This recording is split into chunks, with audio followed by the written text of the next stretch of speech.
ഭാരതത്തിന്റെ ജനാധിപത്യ പ്രക്രിയയിൽ ഏറെ നിർണായകമായ വോട്ടർ പട്ടിക പുതുക്കൽ ഇപ്പോൾ വലിയൊരു രാഷ്ട്രീയ സംവാദത്തിന് വഴി തുറന്നിരിക്കുകയാണ്.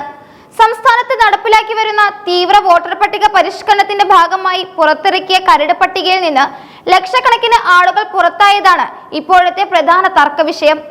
ഈ സാഹചര്യത്തിൽ വരാനിരിക്കുന്ന തെരഞ്ഞെടുപ്പുകളെ വോട്ടർ പട്ടികയിലെ ക്രമക്കേടുകൾ എങ്ങനെ ബാധിക്കുമെന്ന ആശങ്കയിലാണ് രാഷ്ട്രീയ പാർട്ടികൾ. വിഷയത്തിന്റെ ഗൗരവം കണക്കിലെടുത്ത് മുഖ്യ തെരഞ്ഞെടുപ്പ് ഓഫീസർ വിളിച്ചു ചേർത്ത രാഷ്ട്രീയ പാർട്ടികളുടെ ആദ്യ യോഗം ഇന്ന് തിരുവനന്തപുരത്ത് നടക്കുകയാണ്. രാവിലെ 11 മണിക്ക് ആരംഭിച്ച യോഗം വരും ദിവസങ്ങളിലെ വോട്ടർ പട്ടിക സംബന്ധിച്ച തീരുമാനങ്ങളിൽ അതീവ നിർണായകമാകും. തെരഞ്ഞെടുപ്പ് കമ്മീഷൻ പുറത്തുവിട്ട പ്രാഥമിക കണക്കുകൾ പ്രകാരം ഏകദേശം 24.8 ലക്ഷം ആളുകളെയാണ് നിലവിലെ പട്ടികയിൽ നിന്ന് ഒഴിവാക്കിയിരിക്കുന്നത്. വോട്ടർമാരെ നേരിട്ട് കണ്ടെത്താനായില്ല എന്ന കാരണം ചൂണ്ടിക്കാട്ടിയാണ് ഇത്രയധികം പേരെ പുറത്താക്കിയിരിക്കുന്നത് എന്നാണ് ഔദ്യോഗിക വിശദീകരണം. എന്നാൽ ഈ നടപടിക്കെതിരെ ഭരണ പ്രതിപക്ഷ ഭേദമന്യേ രാഷ്ട്രീയ പാർട്ടികൾ കടുത്ത പ്രതിഷേധത്തിലാണ്. ഒഴിവാക്കപ്പെട്ടവരിൽ പകുതിയിലധികം പേരെയും ഇപ്പോഴും കണ്ടെത്താൻ സാധിക്കുന്നുണ്ടെന്നും തിരഞ്ഞെടുപ്പ് കമ്മീഷന്റെ പരിശോധനകൾ അപൂർണമായിരുന്നുവെന്നുമാണ് CPM-ഉം കോൺഗ്രസും ഒരുപോലെ വാദിക്കുന്നത്. സ്ഥലത്തില്ലാത്തവർ എന്ന പേരിൽ ഒഴിവാക്കപ്പെട്ട പലരും വർഷങ്ങളായി ഒരേ സ്ഥലത്ത് താമസിക്കുന്നവരാണെന്നും ഇത്തരമൊരു നടപടിയിലൂടെ വലിയൊരു വിഭാഗം ജനങ്ങളുടെ വോട്ടവകാശം നിഷേധിക്കപ്പെടുകയാണെന്നും പാർട്ടികൾ ആരോപിക്കുന്നു. ഒഴിവാക്കപ്പെട്ടവർ വീണ്ടും പുതിയ വോട്ടർമാർ എന്ന നിലയിൽ അപേക്ഷ നൽകണമെന്ന നിബന്ധനയാണ് പാർട്ടികളെ ചൊടിപ്പിക്കുന്ന മറ്റൊരു ഘടകം. ഇതിനകം പട്ടികയിൽ ഉണ്ടായിരുന്നവരെ അകാരണമായി പുറത്താക്കിയ ശേഷം അവരുടെ വീണ്ടും അപേക്ഷിക്കാൻ പറയുന്നത് പ്രായോഗികമല്ലെന്നാണ് പാർട്ടിയുടെ നിലപാട്. ഇതിനു പുറമെ സംസ്ഥാനത്തെ ബൂത്തുകളുടെ പുനർവിഭജനവും വലിയ പരാതികൾക്ക് ഇടയാക്കിയിട്ടുണ്ട്. ശാസ്ത്രീയമല്ലാത്ത രീതിയിൽ ബൂത്തുകൾ മാറ്റിയത് വോട്ടർമാർക്ക് പ്രയാസമുണ്ടാക്കുമെന്നും ഇത് പോളിംഗ് ശതമാനത്തെ ബാധിക്കുമെന്നും രാഷ്ട്രീയ പാർട്ടികൾ ഭയപ്പെടുന്നു.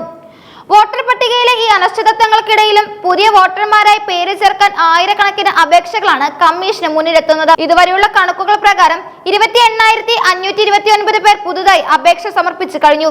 ഇതിൽ 6,242 പേർ പ്രവാസികളാണെന്നത് ശ്രദ്ധേയമാണ്. കരട് പട്ടികയിൽ നിന്ന് ഒഴിവാക്കപ്പെട്ടവർക്കായി വോട്ടർ പട്ടികയിൽ പേര് തിരികെ ചേർക്കാൻ തിരഞ്ഞെടുപ്പ് കമ്മീഷൻ ഇപ്പോൾ അവസരമൊരുക്കിയിട്ടുണ്ട്.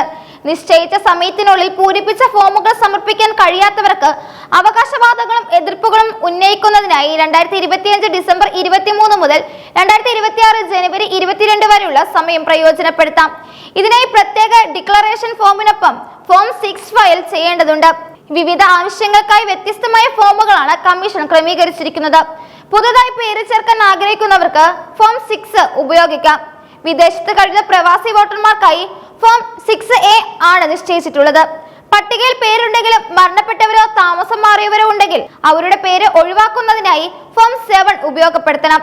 വോട്ടർ പട്ടികയിലെ വിലാസം മാറുന്നതിനോ മറ്റു തിരുത്തലുകൾ വരുത്തുന്നതിനോ ഫോം 8 ആണ് പൂരിപ്പിക്കേണ്ടത്.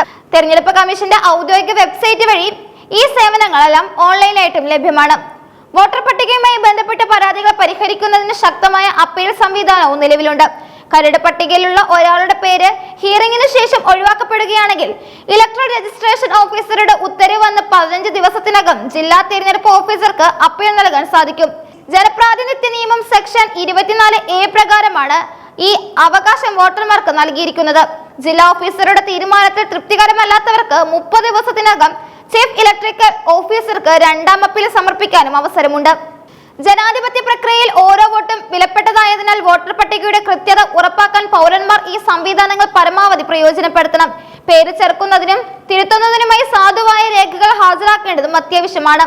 പാസ്പോർട്ട്, ജനന സർട്ടിഫിക്കറ്റ്, അംഗീകൃത ബോർഡുകളുടെയോ സർവകലാശാലകളോ നൽകുന്ന വിദ്യാഭ്യാസ സർട്ടിഫിക്കറ്റുകൾ എന്നിവ വയസ്സ് തെളിയിക്കുന്നതിനായി നൽകാം. കൂടാതെ സർക്കാർ ജീവനക്കാരോ പെൻഷൻകാരോ ആണെങ്കിൽ അവർക്ക് നൽകിയിട്ടുള്ള തിരിച്ചറിയൽ കാർഡുകളും ഉപയോഗിക്കാം. സ്ഥിരതാമസം തെളിയിക്കുന്നതിനായി യോഗ്യതയുള്ള അധികാരി നൽകുന്ന സർട്ടിഫിക്കറ്റുകൾ, വനാവകാശ സർട്ടിഫിക്കറ്റുകൾ, ജാതി സർട്ടിഫിക്കറ്റുകൾ എന്നിവയും സ്വീകാര്യമാണ്. 1987 ജൂലൈ 1 മുൻപ് സർക്കാർ സംവിധാനങ്ങളോ ബാങ്കുകളോ നൽകിയിട്ടുള്ള തിരിച്ചറിയൽ രേഖകളും പട്ടികയിൽ പേര് ചേർക്കാൻ ഉപയോഗിക്കാവുന്നതാണ്.